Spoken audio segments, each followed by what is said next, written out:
And we are live again.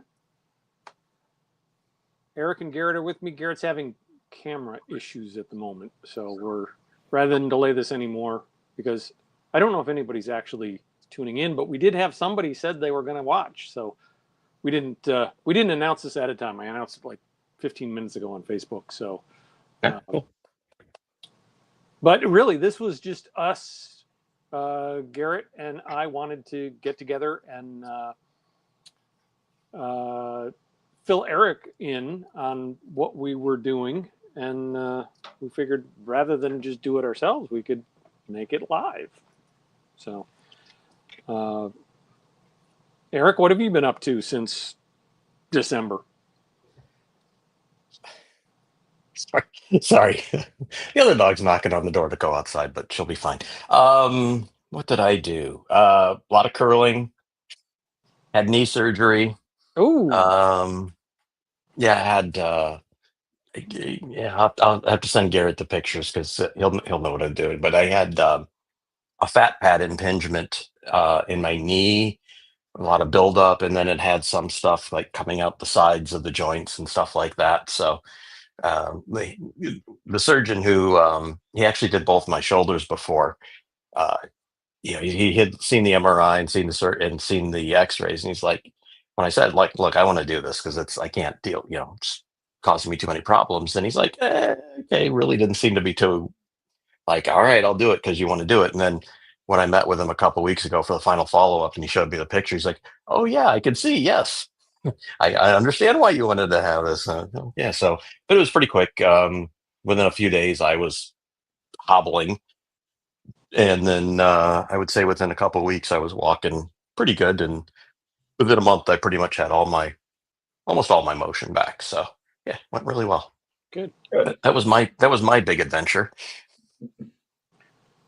So you probably feel a lot better now having that taken care of. Um, I'll find out when curling season comes. Yeah. Ah, Is I think what really gets it is the up and down out of a squat, and then just the even in sweeping, you're driving with your legs so much that it just puts a lot of pressure through that part. And yeah, anyways, so much better. And yeah, it was funny because I couldn't go work out for like 6 weeks. I was just doing the PT a couple times, and I'm like, I want to go and do more stuff. Yeah. The So recovery is always hard when you have to like limit yourself and you don't want to. yeah. There was a bunch of guys. So this is the only other interesting thing I've kind of done is a bunch of friends and stuff from college.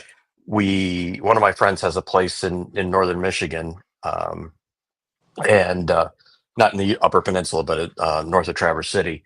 And so there were like six of us who all got together and just hung out for long weekend, which was a lot of fun. It was sort of one of those deals where it feels like you turn the clock back 30 years because literally it's what it felt like.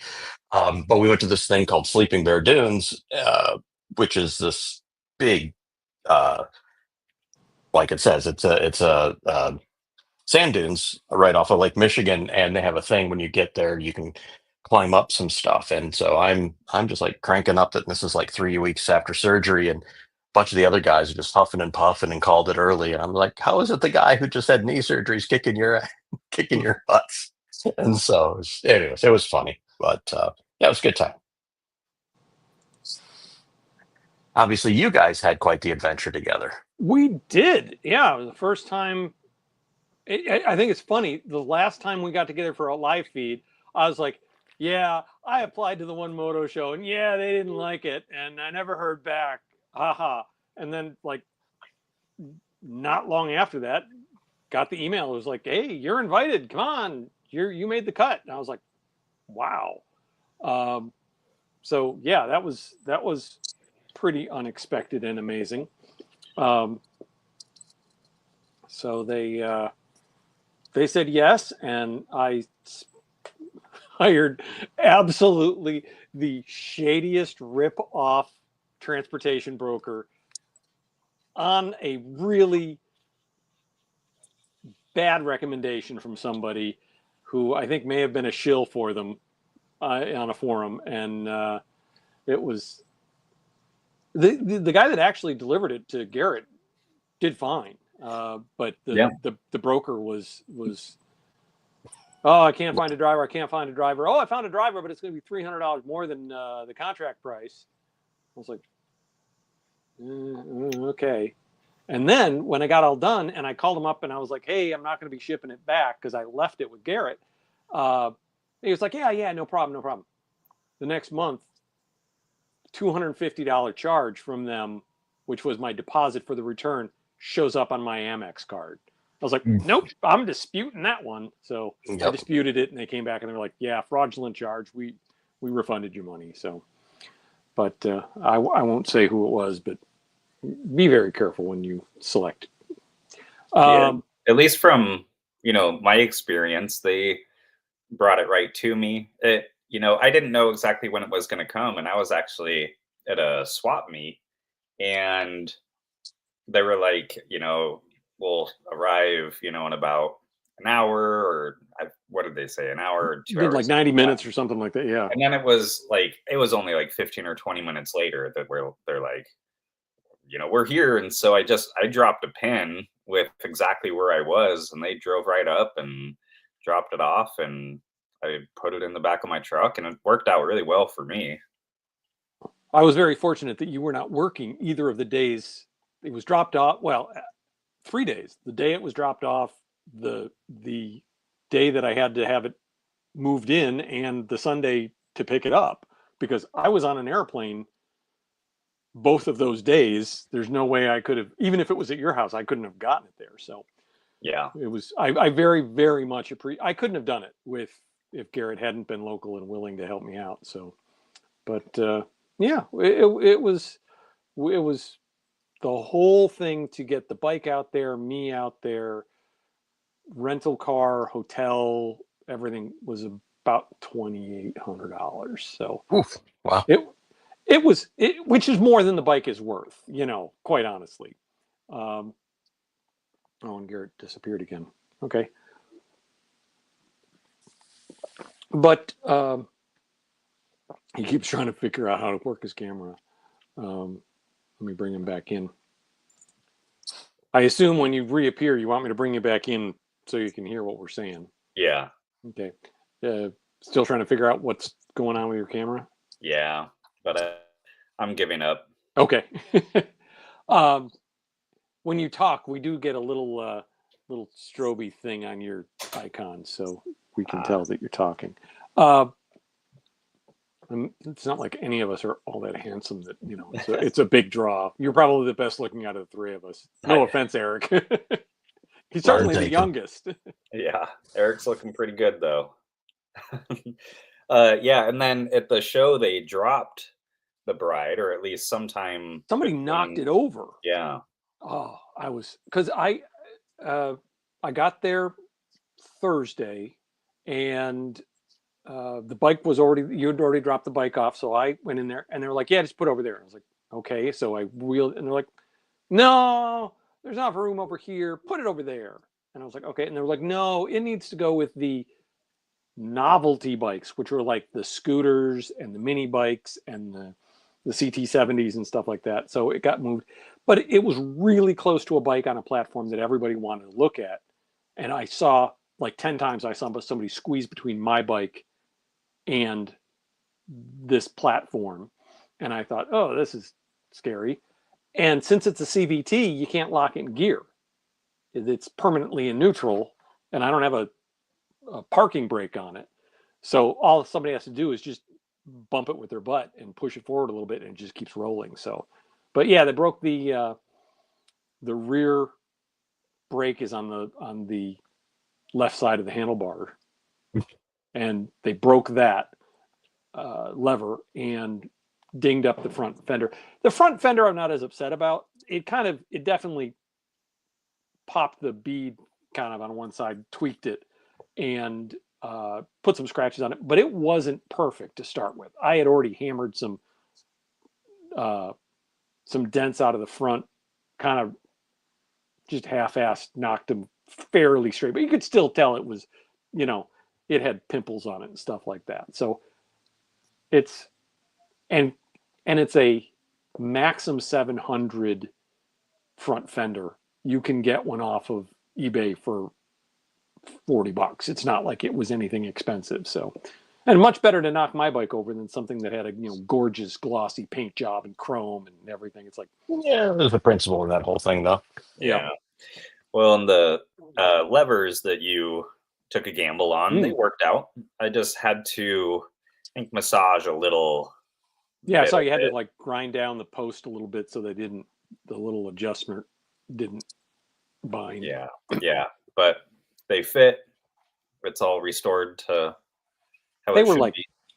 $17 or $14. I mean, they were next to nothing. So Yeah, and they're still adjustable. I thought the other ones were cooler with the little dial adjustment on it, but the other ones were better quality. I'll say that the ones that we put on, or that I mounted them, they'll work. They're fine. I think that, I think they'll survive a good hard panic break, like old. But it's kind of shocking how light they are, even though they're just like, a cast aluminum. It's like, it doesn't feel like there's the most robust. So we could have 3D printed something and it would have been as good. Maybe. Okay. Well, have you ridden it at all? I know you rode it before I got down there. Yeah, I've ridden it around the neighborhood, and I think I think it's such a neat build, and particularly in that tons of people put a Predator motor and a chassis or a mini bike, whatever else, but it looks so much like somebody put a Predator motor in something else. For people that aren't like a true motorcycle enthusiast, it looks like a 80s motorcycle that you would have bought. I mean, it looks so well done, and also that almost every piece on it is from a different motorcycle. Even things like the front and rear wheels, how they're not from the same motorcycle, but aesthetically, they almost look like they should have been. Well, I figured out the front wheel was going to work, and I was like, what looks the most like this? And because it's kind of it's a 3-spoke wheel, but they're like I-beams. Yeah. And I was like, most of them are those oval hollow spokes. And it's like, I want to find something as close as I can. And if you look really closely, the Ninja 500 rear wheel is slightly different because they're asymmetrical. They kind of have an airfoil kind of thing to them, but they have that same look of being thicker on the front and the back instead of being thicker in the middle. So I was like, okay. And they were different colors, and I painted the front to match the back. The back is the Kawasaki color. And if you look really close, they're not perfectly color matched, but it's close enough that unless you've got it in bright sunlight and you're staring directly at it, you won't notice. So yeah, but it works really well. Like the controls are in the right spot. The brakes work well. It runs and rides like something that's had quite a bit of R&D time in it. And I think it's actually one of the more impressive motorcycle builds, even for just a Predator powered motorcycle. And quite honestly, I was really surprised that nobody, I mean, it was completely ignored at the show. People didn't even like stop to look at it. They just walked down, and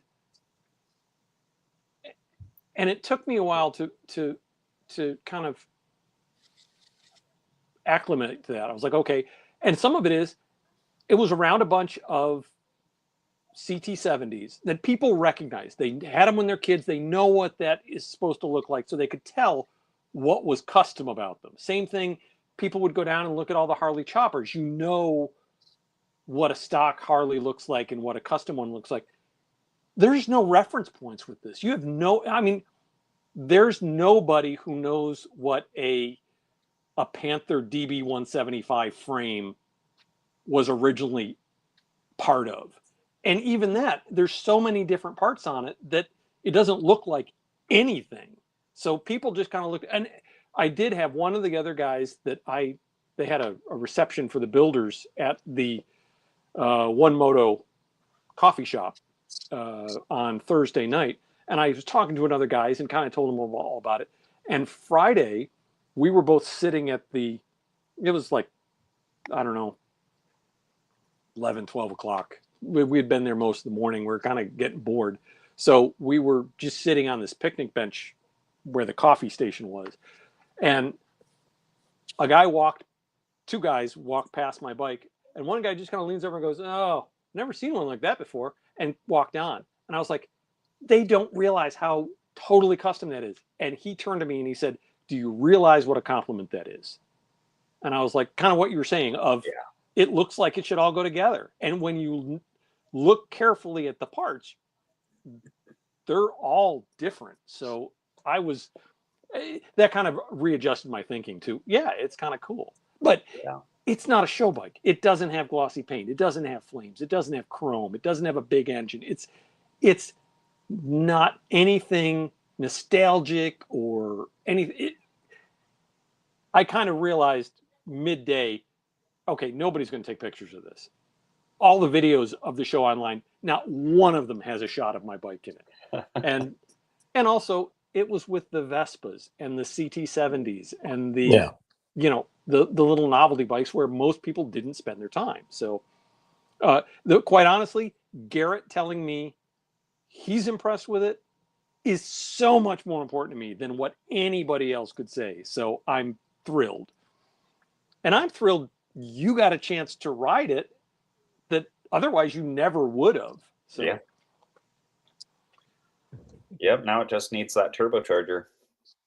I sent you a link to somebody who was talking about turbocharging a Predator motor and about how you need a big plenum because it's a single cylinder, so you need to have something that can hold the excess pressure for a whole 2 crank revolutions, which I never thought about, but it makes sense. Yeah. Or at least you can start with I think I sent it to both of you guys, the that one carburetor that I have. It's sort of like electron carburetor kind of deal. And well, it didn't. There were a couple other ones like that, the Blue Max and I'm sure it's sort of a, lots of people over the years have done those things. But it's I just like, hadn't seen that. I was like, oh, look what popped up in my YouTube feed today. What do they call it? Like needle metering carbs or something like that? Yeah. Yeah, it's got a metering rod in it. There's no jets. Metering rod. That's what I was trying to think of. Yeah. It's got a tapered rod. Yep. So anyways, on Friday, or I guess it was Saturday, went out to Garrett, saw his workshop, saw all his project bikes, and he was like, "I got a little turbo that would work on that. You need some. It's a cool bike, but it needs more power." And I'm like, "Hey, I've done everything that I wanted to do with this bike. For me, I'm just going to ship it home, and it's probably going to end up in my storage unit because I don't know what else to do with it. If you want to do your take on it, remix it, do whatever you want. I don't know long term who's going to end up with the bike or what, but Garrett is free to do whatever he wants with it." We talked about a turbocharger, which means that whole weird, long, snaky intake and the Nibby carburetor. Well, I don't know if you'd actually you probably need a bigger carb with a turbo. So probably. Yeah. So anyways, that'd go away, and that's going to be a whole nother packaging bunch of decisions in there. Yeah. And you mentioned doing fuel injection, and I'm assuming like a micro squirt kind of thing. Yeah, exactly. Just do because when you actually build the micro squirt ECUs yourself out of the little parts components, you can build one for $100 and something, and then just a small throttle body with an injection. Since I been home, I've been reading up on micro squirt and mega squirt and all that kind of stuff, and I still can't get my head around it, but I'm at least familiarizing myself with it. Yeah. They were. I built one I had a Mitsubishi Starion that I built a mega squirt for, and got the car running and tuned, and had a big 18G Mitsubishi turbo on it, and it worked pretty well actually. By the way, the Starions are sort of a thing again. Like I the know. mid late 80s Chrysler and Mitsubishi one, they are all of a sudden they're a thing again. They aged should have never really sold well. They did. Styling wise, they don't look dated. They just still look so good. All you got to do is go on to Bring a Trailer and look at what a few of them lately have been bringing. They're like 10, 12, 14 grand. And I'm like, Yeah, no, don't remind me. I had two of them and sold them both, and I wish I still had one. But now they've come up in value so much where that ship sailed. yeah, no, it's fair. Absolutely fair. The prices on Iconic Motorsports auctions have been all over the board.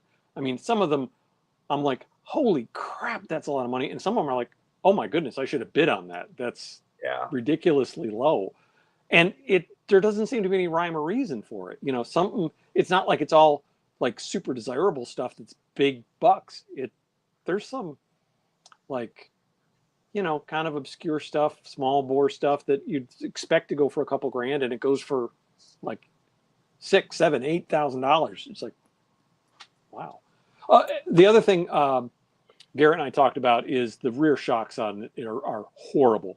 They're actually front shocks off one of those little 110cc Chinese ATVs, because they're the only things I could find that would work with that frame and the stock mounting points on the swing arm. And Garrett, I meant to talk to you about this when we were together, and we never circled back around to it. But I think you could just leave it the way it is, but chop off those top mounts and weld on shock mounts a little lower on those monocross bracing, that little teepee that stands up on the back of it. If you put them lower, you could put a decent set of shocks on there that would probably do a whole lot. Although I was surprised that I didn't think it rode terribly badly for what it had. It's just it was better than I thought it was going to be. It's not great. There's like little compression and almost no rebound on those shocks, so they're just very springy. Yeah, there's no hydraulic. It's just friction damping. Yeah. Guys, give me a minute. I'll be right back. Okay. Now we can talk about Eric. Yeah.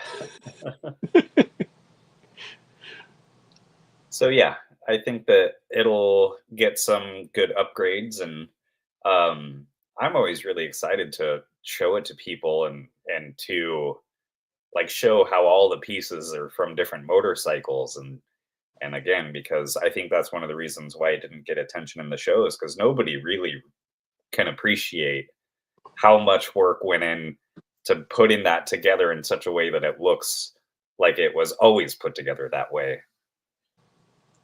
Well, the funny thing is, since I finished that, I've been messing around. I took a lot of parts and pieces and I put them together on some other chassis that I got at least rolling, like wheels and forks and swing arm and frame from different bikes.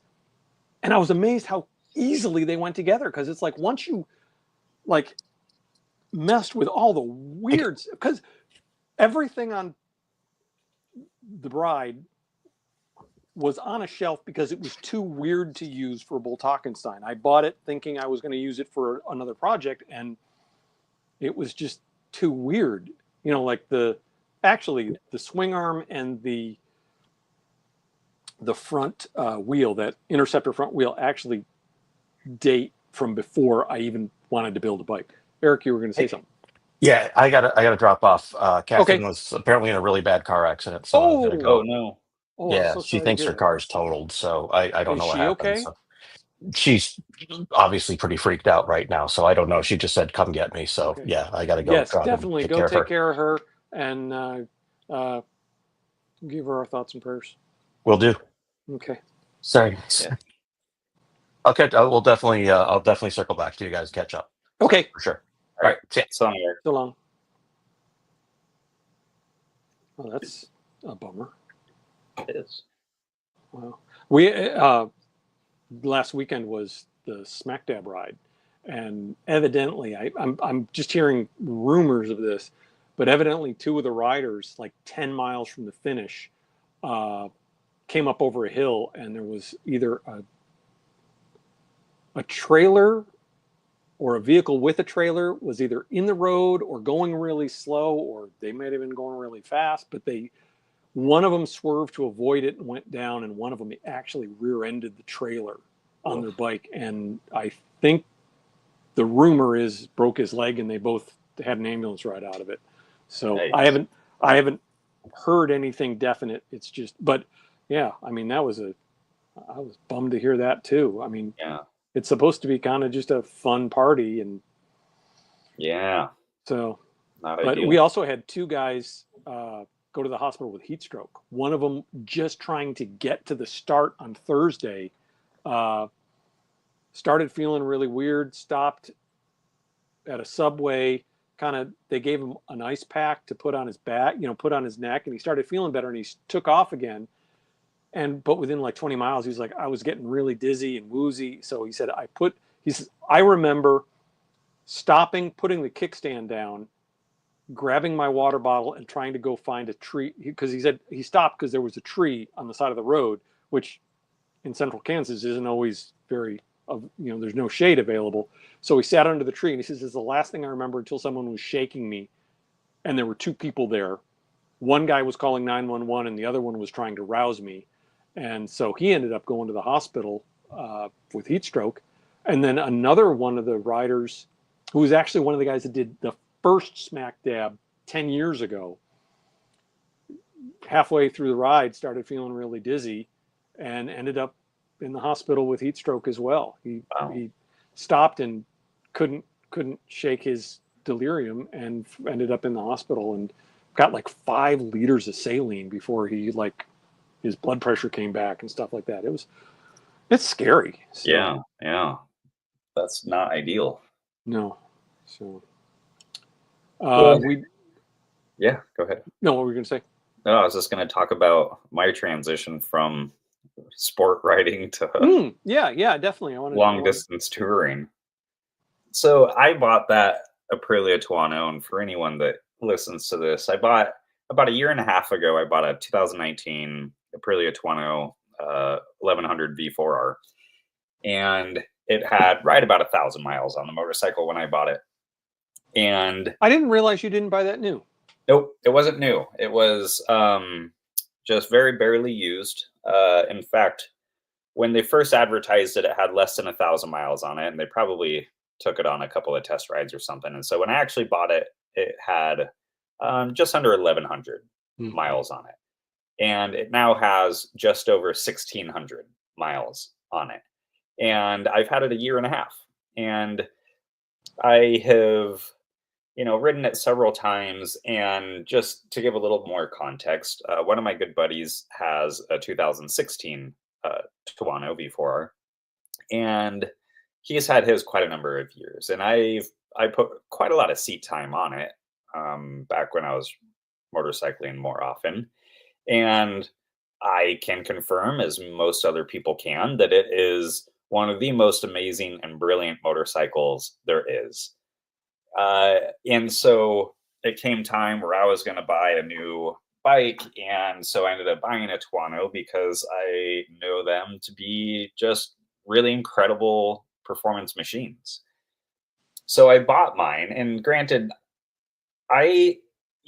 especially since my kids have gotten a little bit older and they're into more activities and school and things like that, I don't ride very much, and I haven't in the past few years. And so some time went by, and I bought this Tuono, and every time I rode it, it's a great motorcycle. It's everything that a motorcycle should be, but I realized that I just wasn't enjoying it.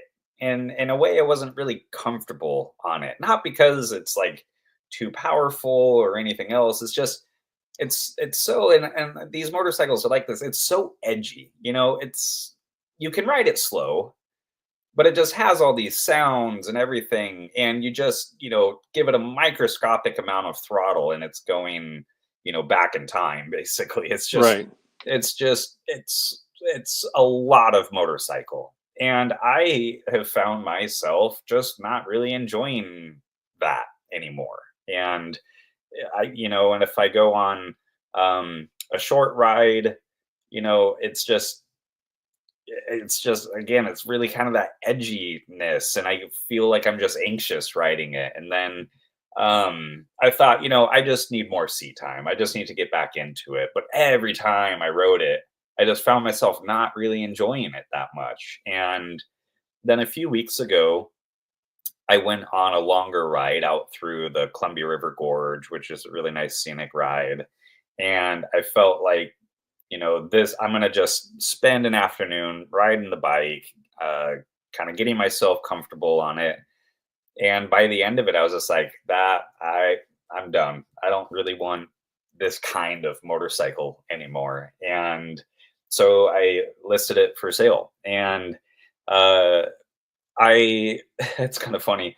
Like, I've always sort of wanted a gold wing just because, but now I just really think that I would probably enjoy a big, gigantic interstate touring bike, like a gold wing. And so I am selling the Tuono, and I'm going to buy some kind of like mid 90s GL 1500 gold wing with all the accoutrement, with the armrests and the luggage and all the stuff. And because I'd rather, when I do get to ride, it's sort of something that I have to plan in advance, just because of the family and kids and all that. It's hard to just go on a kind of impromptu ride.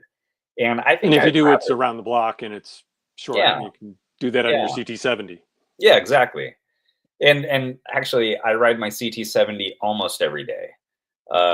Like, if it is not raining outside, just because I will get home from work, I'll open the garage, I'll kick it over one kick, and I'll go do a couple laps around the neighborhood, and I park it. And I just get a lot of enjoyment out of my CT70. But the Tuono just sits there. I put 500 miles on it in a year and a half, and those 500 miles I just haven't really enjoyed on it. And so I'm going to sell it and buy a gold wing. And when I do ride, I'll probably actually crunch some miles. You want the gold wing with all the luggage and Yeah. fare. You don't want like a Valkyrie or something Nope. like that. Nope. I want it all. And I want, ideally the most like outrageously colored one. I want like the pinnacle of like a 1994, 95 Aspencade gold wing with all the stuff. CB radio, tape deck, and actually like do some touring, some real touring, where I can take a week off of work. My buddy, who also has the Tuono, he's going to buy a gold wing too, and we're just going to go and do some gold wing adventures. And I think that's where I'm at in my life. Well, and it's not even just like a gold wing. So when we went out on that ride, I was on my Tuono. He also has an FZ09 that he bought new. It's a 2016 as well. And the FZ09 is it is a really good motorcycle. I don't want to like take that away at all. It's a really lively motor. It makes good torque. I hadn't ridden an FZ09 for quite some time, and going from my Tuono to the FZ09, I was like, man, I'm going to be having to shift it all the time. Like, it's obviously not going to have the kind of torque and power where you can just leave it in high gear, even at a lower speed and lower RPM, and just muscle out of a corner. It's actually shocking. Like, the motorcycle it's a great motor, but the chassis, and maybe not even the chassis, the suspension on it is just not great. The shifting is not great.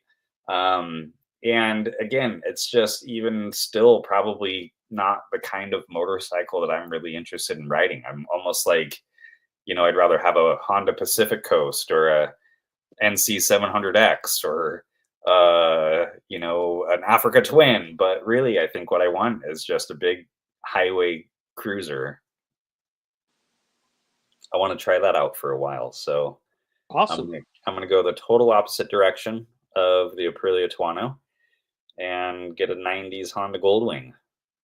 If you want to do miles, there's very few bikes, with maybe the exception of some of like the BMW RTs, that are going to be just exactly perfect for that. You know? I could see maybe like about 60% of the smack dab riders are on Harley touring bikes, you know, the road glides or ultra glides or glide, ultra glides. Yeah. You know, Yeah. I can't keep them all straight, but right. yeah. And you know, in the Midwest, it makes a lot of sense because they got nice wind protection and they're real comfortable to just dial it up to highway speeds and cruise.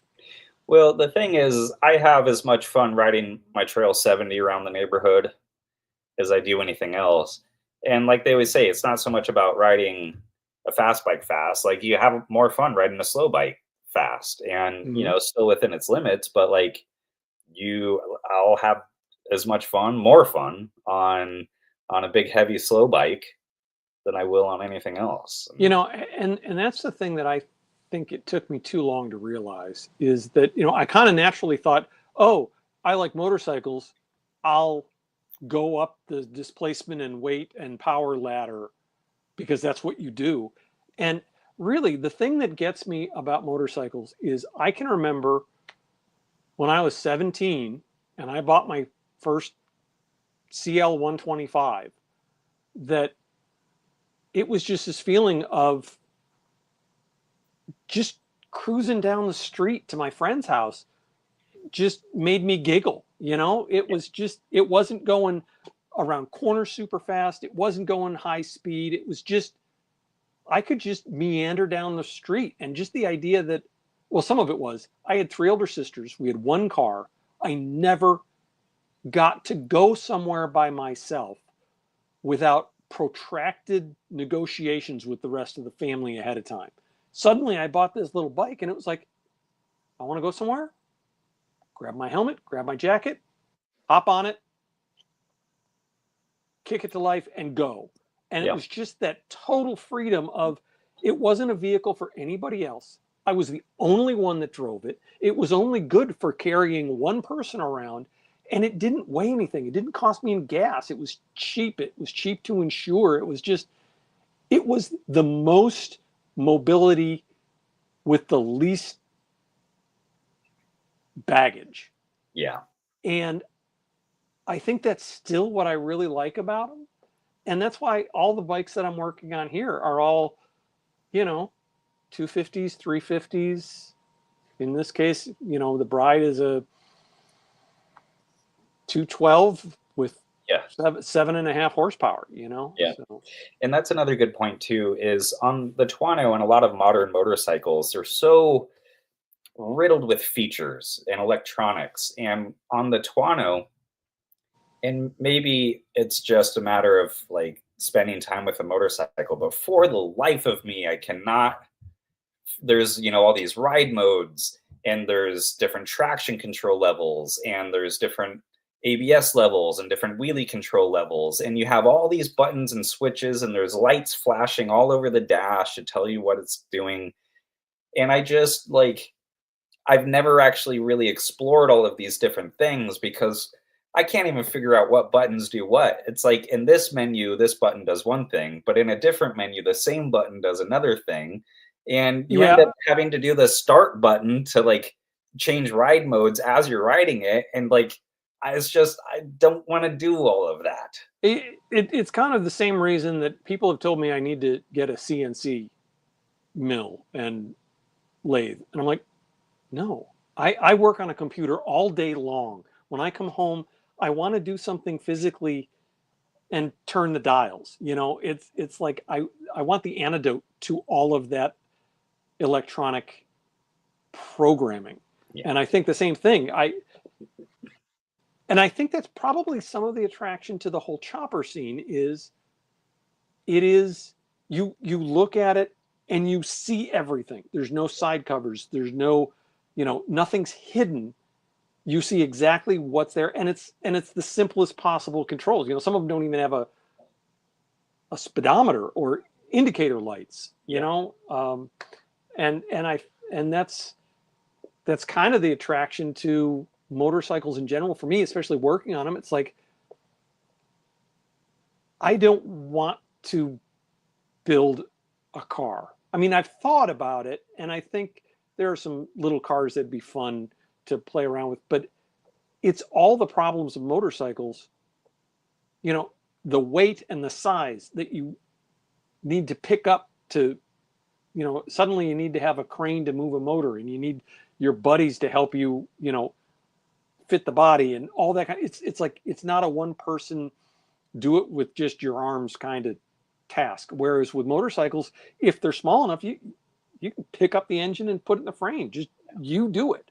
And I think I like that simplicity, the mental, you know, for the bride, I came up with my own wiring harness. You know, basically the whole electrical system I had to design and build, and I didn't do a great job on it. There's some wires that are too short and some that are too long, and it looks a little kludgy, but it works. And I was able to, you know, buy all the components and put them together and go, okay, yeah, I can completely wire this vehicle. Yeah. And so when I remember back to the most fun I've had on motorcycles, it really, like when I ride a motorcycle, I don't want to engage with the electronics and stuff. I want to ride the motorcycle and feel and experience the road. And sometimes I think that a lot of these modern motorcycles take away from that in a lot of ways. And it might be different if I were track riding and I actually were using those functions and features, but you don't really use them on the road. And it just sort of takes away from the motorcycling experience when you have all of these buttons and switches and doodads. And then, you know, the thing is just viciously loud. It draws attention.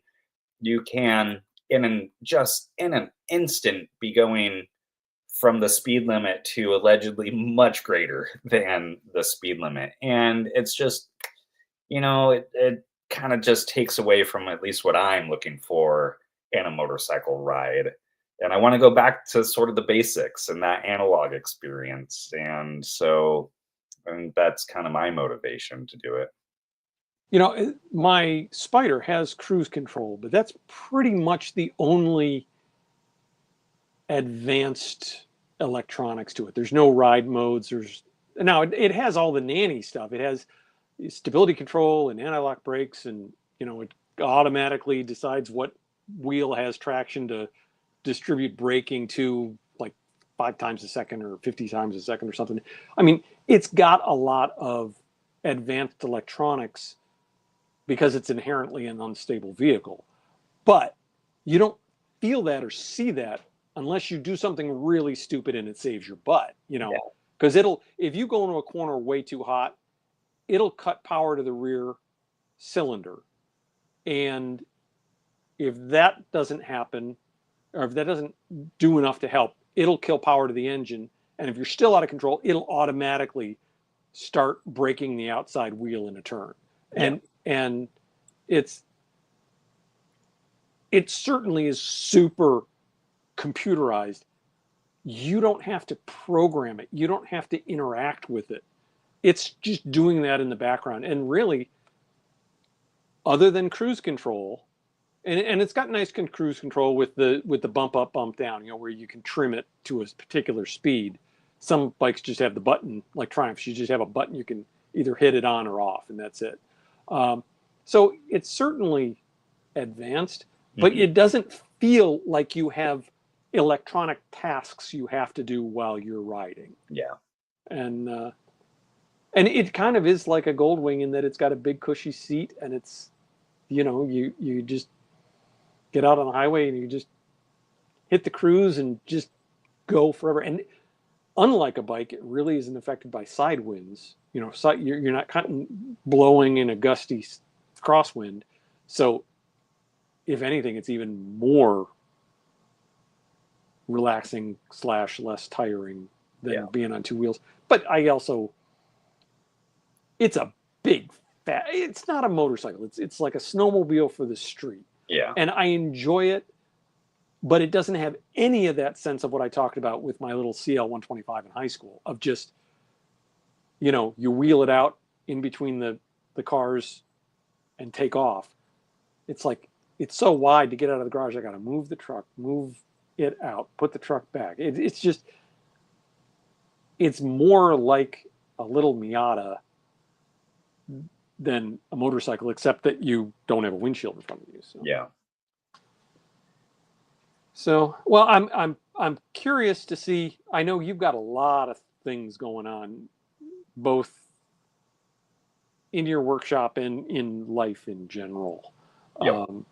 But I'm interested to see. Please keep me updated on what's going on with the bride, and if you have any pictures or anything, I told everybody on ADV Rider forum that I would post pictures whenever you had anything that you were doing, and I'd keep them updated. Yeah. I'll be getting some pictures and some other things here pretty soon. I only keep some of my motorcycles like in my home garage, and the bride is in my home garage, and so it's. I actually know that because my Apple AirTag is still stuck to the fender. Oh yeah. You can send that back to me. I'm not stalking you, but every time I open it up, it says, "Oh yeah, this AirTag is whatever it is, 1,577 miles away." Yeah.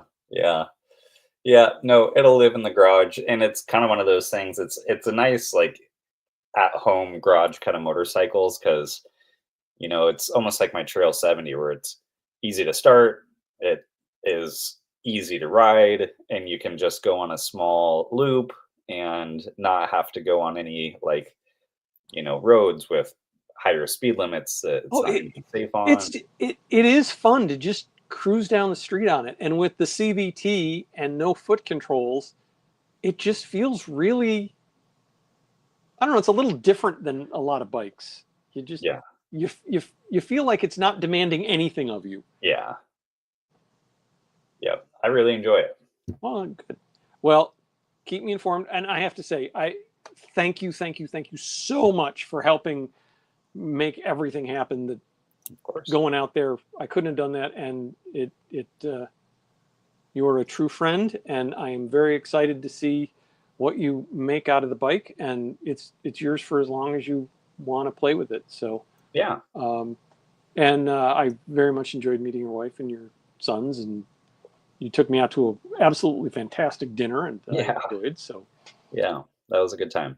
So and I think you and I and Eric need to figure out a time to get together, and I would love for all three of us to go down to the what's the museum in Birmingham, the Barber Museum. Yeah, the Barber. Yeah, I think that's something that I don't have anybody else that would appreciate that as much as I would in my life, except for you guys. Yeah. So it's kind of like, yeah, I could go with my wife and she'd be like really bored after half an hour. Yeah. And so I think at some point we need to all get together and do that. Yeah, I would love to. And I'm happy to help assist with, you know, anyone that needs it to get there and all that. So, well, I'm eager to find out what's going on with Eric and his wife. That's concerning. So yeah, no kidding. kind of put a damper on things, and I couldn't see your smiling face either. So. Yeah, I even went through I went through my computer settings. I went through Chrome settings, and it's like, yeah, you've got a camera, but it's this program that just says that I don't. And I wonder if like I turned it, like shut Chrome down and opened it back up, if then it would work. But I don't know. That would mess things up a little. Well, we may do this again at some time. You know, I was talking with my wife over dinner, and she's like, well, shouldn't you guys just like start doing the podcast again if you keep getting together? And I was like, I'm not sure we have. It started to be work to come up with something to talk about on a regular scheduled basis, but I am more amenable to just whenever we want to, we get together and we do this. I don't have to edit this. I leave all my ums and ers and stuff in here. And if we want to show pictures or something, we can. We didn't this time because I didn't have it lined up. But if you want to see pictures of the bride and you most people, I'm sure, that are going to watch this are very familiar with what we've done in the past. But you can go to Facebook, search for the False Neutral Podcast, and I have some pictures of the bride, including a key with call-outs of all of the different parts and where bike they came from. So you can go take a look at that, and we'll get together again whenever we get together. I use a streaming service called StreamYard, and it works really well. Obviously, I mean, we have a lot of features here. We can do cool stuff, but it's like $40 a month. So what I do is I immediately sign up for it, do one of these, and then immediately cancel it. But I do have this paid for another month. So if at some point you like want to show me something or you want to update people, I got 30 days from today that I've already paid for. So okay, that's good to know. We'll either get together soon or we'll get together a long time from now. Yeah. Anything else you want to say? I don't think so. Okay. Well, then we'll wrap it up there. And we'll hopefully be able to get an update from Eric. All right. Okay, guys. So long.